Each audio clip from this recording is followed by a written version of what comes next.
أنا الشام تدفاق بردا، سندس الغوطة شذا الورد، أنا اللحاظ الشامية نبع الهوى، أنا السيف الدمشقي، أنا المجد. Colette Khoury is a prominent Syrian novelist who has distinguished herself as a leading Arab feminist tackling issues considered for a long time to be taboos until recently, ranging from love, beauty, and hidden feminist desires to political, social, and moral emancipation of women.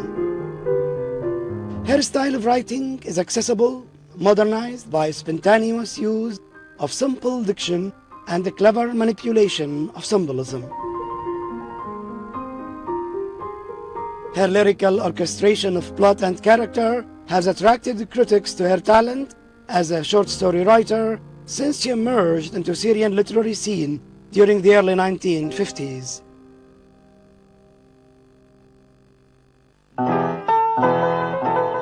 Born in Damascus in 1931, she grew up in a prominent political family. She is the granddaughter of Syria's nationalist Prime Minister Faris al-Khoury, who fought the French mandate of Syria and helped pave the way for national independence. In her childhood, Khoury had an easy access to books and often found herself involved in sophisticated literary and political debates, allowing her to develop an early passion for knowledge. She graduated from Damascus University with a bachelor's degree in French literature. She continued her graduate studies in Lebanon, receiving an MA in law from the Jesuit University of Beirut. She worked for many years as a lecturer at Damascus University, in addition to her work as a journalist in several Syrian and Arab newspapers. In her fiction, Khoury tried to combine between politics and literature. Her political background influenced her literary imagination a great deal, especially being acutely aware of her grandfather's legacy, which deeply affected Syria's modern history. Before we go any further, it would be fitting to shed some light on her grandfather's notable political career. Faris al-Khoury has been rightly viewed as the godfather of modern Syrian politics. Born in Hasbaya in 1877 in today's modern Lebanon, he went on to become the Prime Minister of Syria from October 14, 1944 to October 1, 1945, and from October 1954 to February 13, 1955. His popularity was due in part to his secularist and nationalist visions. As a formidable nationalist intellectual, Khoury never compromised on his principles. He served his country for almost 50 years. He studied at the American University of Beirut, beginning his career as a true revolutionary against the Ottoman rule of the Arab world, joining the well-known Al-Fatah movement after its creation in Paris in 1911. Khoury became a member of the Ottoman Parliament representing Damascus in 1908. In 1916, he joined the Arab resistance and promised to support the Arab revolt. Khoury laid the groundwork for the Syrian Ministry of Finance, created its infrastructure, distributed its administrative duties, formulated its laws, and handpicked its staff. In 1923, he helped found Damascus University, and along with a group of veteran educators, translated its entire curriculum from Ottoman Turkish into Arabic language. Faris al-Khoury was the first Syrian statesman to visit the United States and represent his country in 1945 at the inauguration of the UN. Syria was one of the original 53 founding members of the United Nations. As the head of Syria's delegation in San Francisco, Faris al-Khoury's superb oratory had a strong impression on world leaders. After hearing Khoury's eloquent speech, a US diplomat remarked, "It's impossible for a country with men like these to be occupied." It is worth noting that the process of Syria's independence started in this same UN session. In 1962, Faris al-Khoury died in Damascus at the age of 85 ending a brilliant career that spanned over 50 years and directly affected Syria's history after independence. He received several presidential honors at his funeral as one of the founders of the Syrian Arab Republic.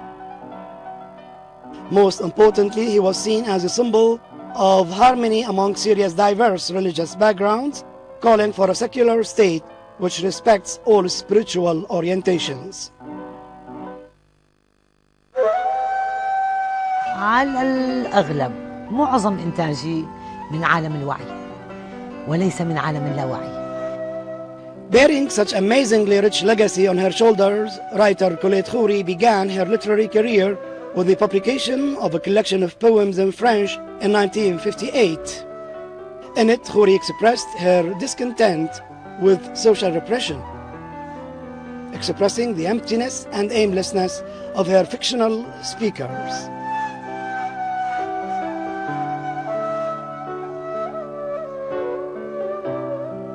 Early on, she dwelt on love as the only resort for salvation. Soon afterwards, she turned from poetry to fiction and published several collections of short stories, some dealing with patriotic topics such as the October Liberation War of 1973. Her most notable story on this event was a narrative called Luminous Days, published in 1984. Her other works included The Female World, A Woman, and The Homeland is Greater Than Anyone. From 1990 to 1995, Colette Khoury served as an independent member of the Syrian parliament. In 2008, she was appointed a presidential advisor for literary affairs. As a strong defender of women's rights, Khoury's work stemmed from her desire to avoid conformity and blind social acceptance. She chose her own style of writing, her own way of analysis, foregrounding linguistic innovation as the best vehicle to express herself away from any pedantry or artificiality. Her lyricism is quite impressive, just like her drive towards simplicity, which had a great appeal on her readers.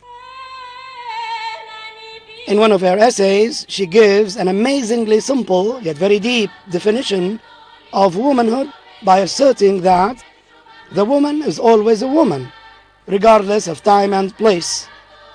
She is a creature who loves emotion and understands the desire through those emotions, and despite all these technological advancements, equality and progress, she always looks for passion. Unquote. As an enlightened feminist, Khoury delved deep into psyche of her fictional characters. In one of her interviews, she seems to be speaking on behalf of all women when she says, "Since I always felt the need to express what was welling up inside me, the need to protest, the need to scream, and since I did not want to scream with a knife, and I screamed with my fingers and became a writer."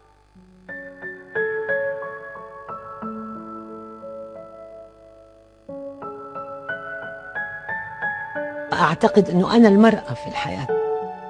Many of Khoury's short stories dealt with topics like love and female desires, always writing from a female's perspective. Yet one cannot ignore the autobiographical aspect on most of what she wrote, like her most influential book, أيام معه, Days with Him, published in 1959, which was the first brave attempt by a woman writer to write about subjects considered taboos in the Arab world.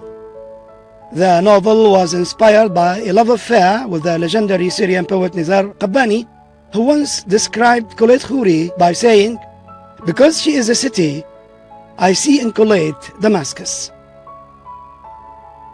In this semi-autobiographical narrative, Colette created a strong woman whose love was quite rational, so to speak.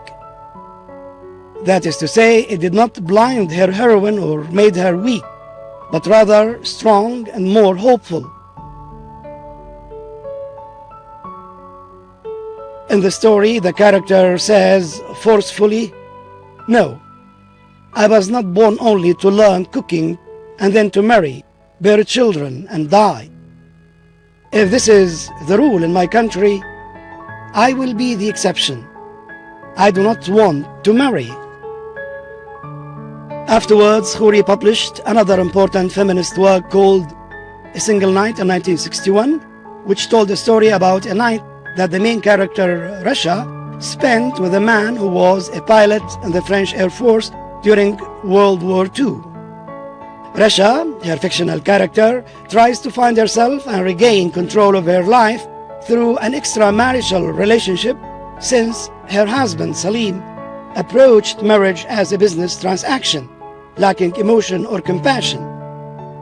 She revolted against such abuse and looked for true love. Salim was treating Rasha as an object, and she expressed her frustration by saying, "Did you consider even for one day that this woman whom you had married to be a piece of furniture in your house was, after all, a human being?"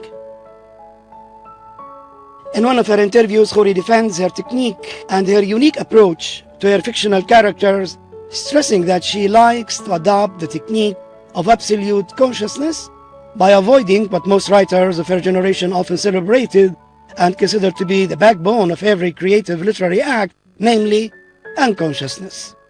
Instead, she tells us she likes to rely on the power of their dreams. وكان اللاوعي هو التعامل مع الرغبات المكبوتة القديمة المخفية في أعماق النفس. فأنا إنتاجي على الأغلب، معظم إنتاجي من عالم الوعي وليس من عالم اللاوعي. أنا أصلا لا أرى منامات كثيرة، وإذا رأيت مناما نسيته عندما أستيقظ، يعني لا أتذكر مناماتي ولا أحلم كثيرا. أنا أحلم في اليقظة، أنا عندي أحلام اليقظة، أنا أسرح في الخيال وأعمر دنيا وأبني عوالم وأحيي الأشخاص والشخصيات، وهذا العالم مستمد من الواقع وأنا أستمد منه كتابتي.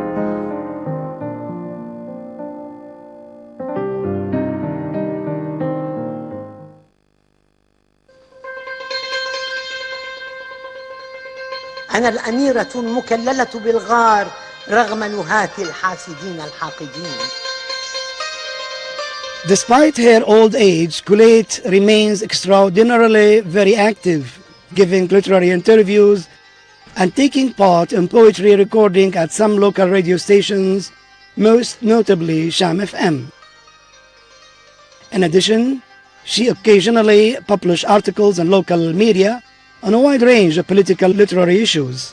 She stood firm against the terrorist war targeting Syria for the last 7 years, voicing her confidence that her grandfather's dream of a secular unified Syria will triumph at the end. And like a Phoenician bird, Syria will be able to be born from its own ashes, much stronger and even much younger.